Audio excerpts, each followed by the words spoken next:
Hello and welcome to another episode here on my channel. My name is ChaosMole and today we are taking a look at the patch notes for the patch of March 3rd for Lost Ark. This is the patch notes for the Tier 1 and Tier 2 nerfs and also the addition of the first 8-man raid, Argos, and some other stuff. So let's have a look. This is happening on 10 p.m. Pacific time.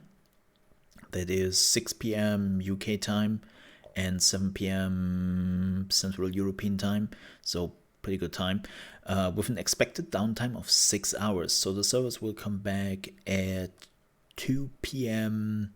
Central European time, and well, it would be then what, 4 a.m. in the Pacific, so 7 a.m. in the East Coast.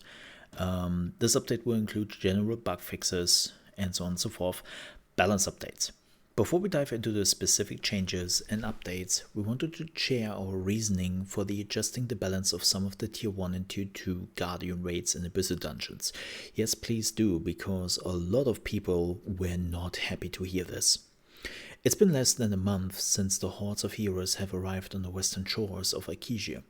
Many players are still uncovering and learning the advanced systems during their adventures, from finding the perfect placement of their skill points in the tripod system to customizing their playstyle with engraving, skill runes and gems.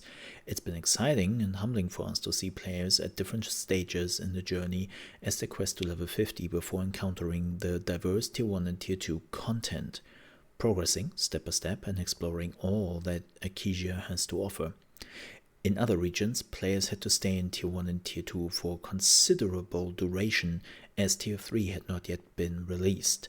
With the amount of the time spent in these stages of the game, players had a long time to study the patterns and mechanics of the guardians and demons they have encountered, leaving only a few monsters that ended up posing a challenging hurdles for them. As Lost Ark has progressed and added more content, the time of progression required for Tier 1 and Tier 2 has decreased. In the Western release, Lost Ark launched with Tier 1, Tier 2, and, well, some of the Tier 3 content. Tier 1 and Tier 2 are designed as prologue for the wealth of endgame Tier 3 content that Smygate APG has developed since their original launch. We hope that Tier 1 and Tier 2 will be used as a road for players to understand the many systems that comprise Lost Ark, encourage players to explore the vast world of Arkesia, and learn how to integrate mechanics within battles play out. With the different purpose of Tier 1 and Tier 2 in regions, there were some overly difficult Guardians and Abyssal dungeon encounters left behind. This balance update isn't about simply adjusting the difficulty as a whole, rather the focus is to improve some of the difficult patterns to better prepare players as they progress through each tier and work their way through toward Tier 3. We're aiming for players to ramp up into more challenging and complex content as they progress in their journey. There's a variety of challenging future Tier 3 content that has yet to be infused into the Western release, like raids, right? Like the Legion Commander raids. Yeah. Stay tuned for our roadmap article that will share what you can expect in the coming months. These upcoming encounters, I wonder when we are getting that. Like, we will see. Themselves, even Argos arriving this month will be an unforgiving opponent ready to test the mettle of the so-called heroes infesting Arkesia. So, I get it. I think this is something people sometimes forget in those type of discussions, if the Tier 1 and Tier 2 content should be nerfed or not. We have to get relatively quickly up to Tier 3. Why do we have to? Because Smilegate has future plans for the games.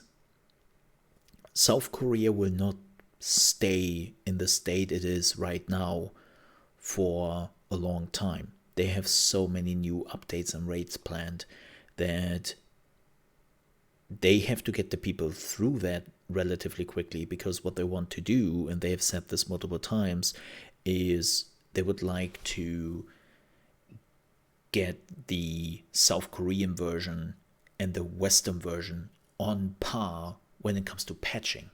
right? And because of that, Tier 1 and Tier 2 is just a stepping stone. Now I know what people will say, yeah, but Mole, if they cannot even manage Tier 1 and Tier 2, like, how are they supposed to manage the higher Tier 3? That's a good question. No, really, that is a legitimate question. But I think there is still a difference between just rushing through the content and having some of the more annoying encounters getting adjusted. Like, I already have some of the Guardians which I don't do because they're just annoying. They're not fun to farm my gear to get the thing I need to progress my character. I'm doing other Guardian raids and other Abyss, not raids, but Abyss dungeons. And I choose the ones which give me most of the items I need and which are the fastest to do. So I already try to trick the system here a little bit, right? So maybe this will help me and probably some other people to actually make a choice on going for some other Guardians, you know. But let's actually see what they are changing, shall we? Ancient Elveria, Necromancer's Origin. Oh yeah, improved player forgiveness during the AWP phase when trying to defeat Sigmund during stage 2 of Necromancer's Origin. Improved the visual effect of Sigmund's color wave to make it more clear to players. Yeah, I will be honest, like, I am the person who was calling out if it was gray or red in my group most of the time. And I'm colorblind. Well, partially colorblind. And I was the person who did the call outs. It's like, not ideal. And I had major issues to see it. Like, even people who were not color impaired, like I am, they even had huge problems to spot this. So to make this more clear, I think is a good idea. Like, don't get me wrong, if you were screwing up the mechanic, then you were screwing it up, and you should be punished for it. But sometimes in the middle of the fight, you could miss it. And then you were standing there and you were like, did you saw it? Nope. Did you saw it? Nope, it was too quick. Red? Like, it's not a great feeling. So good. Good. Hall of the Twisted Warlord. Oh, I'm very interested to see what they changed there. Made a change to the Phantom Legion King attack pattern and Phantom Card debuff stack that is applied to the character. Update the Phantom Legion King Illusion Sword summon attack pattern. As the sword follows the player, if a player receives 2 stack, they will incur damage, and upon reaching 3 stacks, they will die. Oh, so they give you 1 more stack. I think the biggest problem is sometimes that the stack is hard to see. Like, especially if you're a new player, that small icon over your mana bar, it's like, is that the stack? I think it is. What is that? Right. It's like, I think the biggest problems we really have is the visibility sometimes in all those reigns. Hildebrand Palace. Decrease the amount of damage required for stagger phase when Inferno appears in stage 3 of Hildebrand Palace. Okay. Increase the phantom energy effect range from the meteor mechanic Kuduring? I don't even know what that is. Stage 3.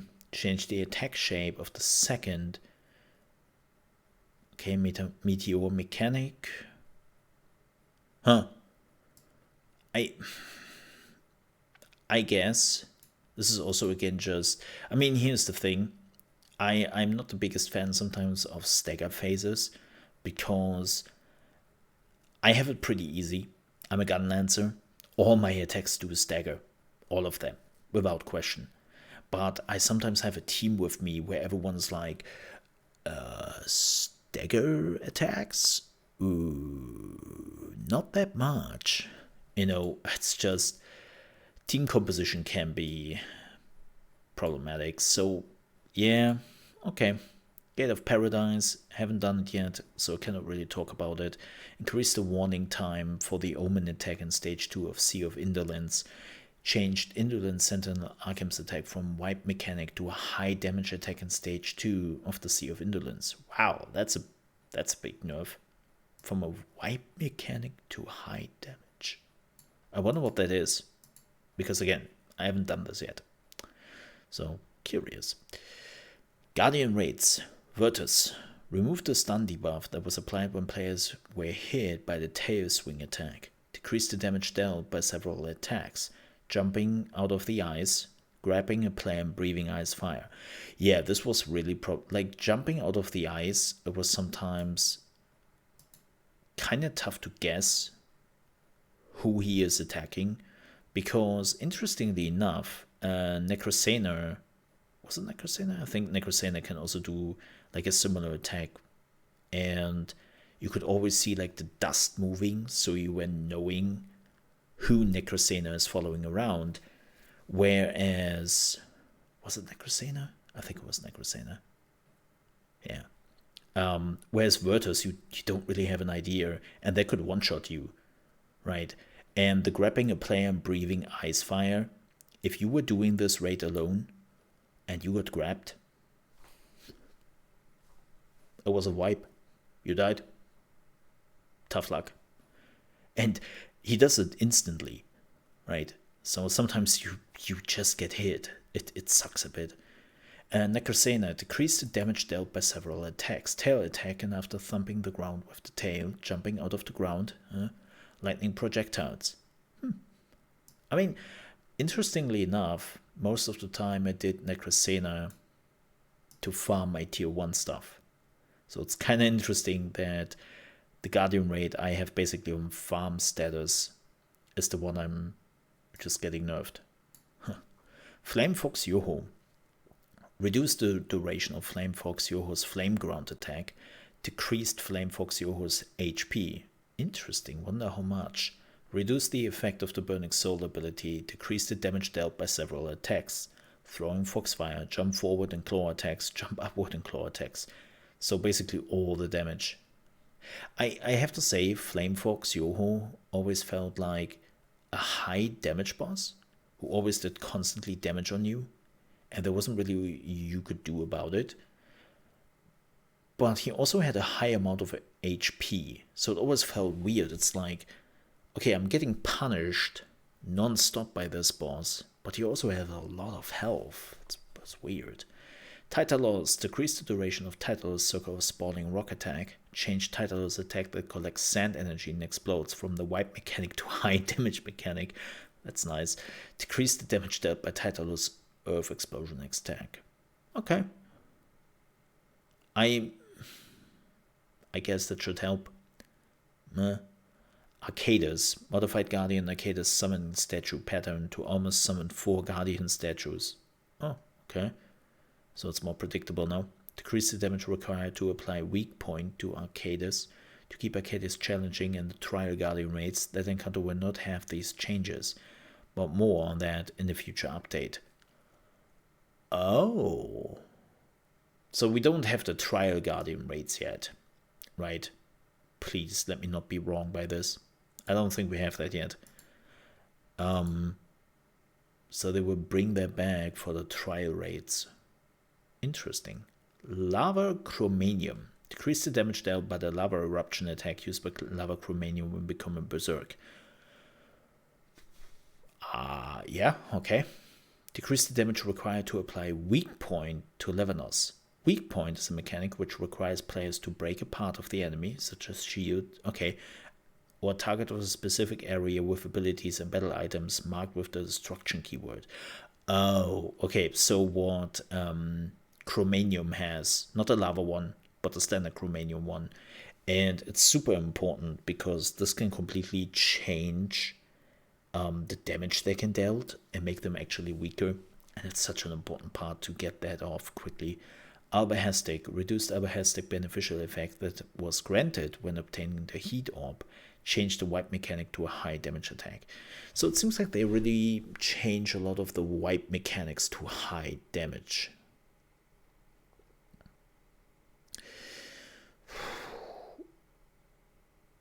I think I can live with that, but then also there's a lot of other damage mechanics which will probably kill you afterwards, so it doesn't really make a big change.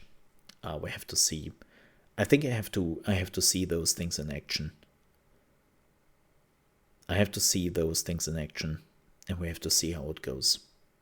Yeah, I know this will create a heated discussion also in my comments about like how they should not do this and should not cater to casuals. And I will be honest, like having played quite a bit of the tier content, I think somebody who just cannot cope with the mechanics, I don't want to call them casuals because I know some casuals who can actually do those raids because they are focused, but some people are cannot cope with some of those mechanics. And I think that this will not necessarily change that, but it will make it less annoying for the people who can already cope with the raid mechanics. So I don't really mind that too much. General updates and bugs fixes. Fix an issue that caused the battle effects display include buff effects of party members. Say not to show some debuff. Okay. Fix an issue that caused the top left in-game clock to show the wrong time zone during the daylight saving time. That bug has been existing since a while. Added an update to prevent players from being booted out of the server while logging in. We will continue to monitor data. Okay. Applied a fix to help improve matchmaking issue. We will continue to monitor data feedback. Okay, that's good for Europe. Fix an issue preventing an object from being interactable during Nivenir's Hour of Chaos report question. Okay, I have no clue what that means. Fix an issue where the Abyss Trader was missing from Roadhoon. Oh, that explains a lot. Fix an issue where the weekly battle item bundle stated it could be claimed 10 times. Yeah, that one. We will do our best to provide detailed information for future updates and look forward to witnessing the impressive battles and challenges you encounter in the journey of Lost Ark. Yeah, as I said before, like here's the thing. Tier 1 and Tier 2 are only stepping stones, and people are afraid that this will open up Tier 3 to people who cannot cope with raid mechanics. But here's the thing. Let's say that's true.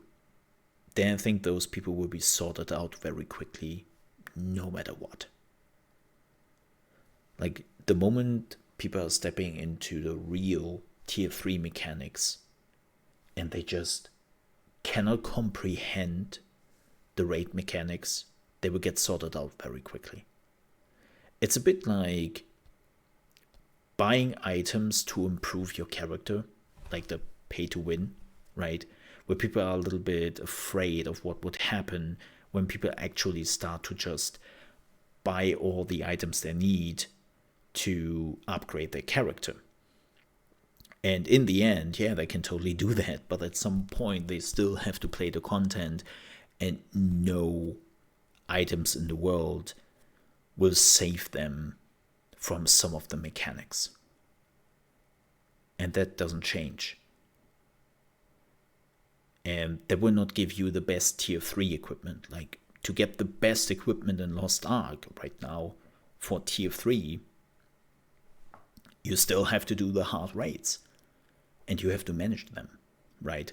So, I can see why people are not happy about that. But in the end, it would just hopefully decrease some of the hard raid encounters, or not hard, annoying raid encounters, and it would not really change anything for the later raids. So I don't really see it too problematic. We have to of course see how it does in the game, but that is something we will see when the patch is out. With that said, thank you so much for watching. We will definitely be back with another patch rundown for the next big patch. And if you enjoyed this video, I would appreciate if you leave a like if you're new to the channel, you want to see daily gaming news, reaction videos to big conventions, announcements, trailers, or whatever, you can also find that here on the channel. And if you want to see more Lost Ark content, which we already have plentiful here on the channel, I would appreciate if you might consider to subscribe to the channel. If you ever want to catch me live, you can do so from Monday to Friday, starting at 9 AM ET, which is 2 PM UK time and 3 PM Central European time. And you can find me on trovo.live/ChaosMole, and you will find the link in the video description. And we are playing a lot of Elden Ring right now, but also Lost Ark. With that said, thank you so much for watching, stay safe, and I'll see you next time. Bye bye.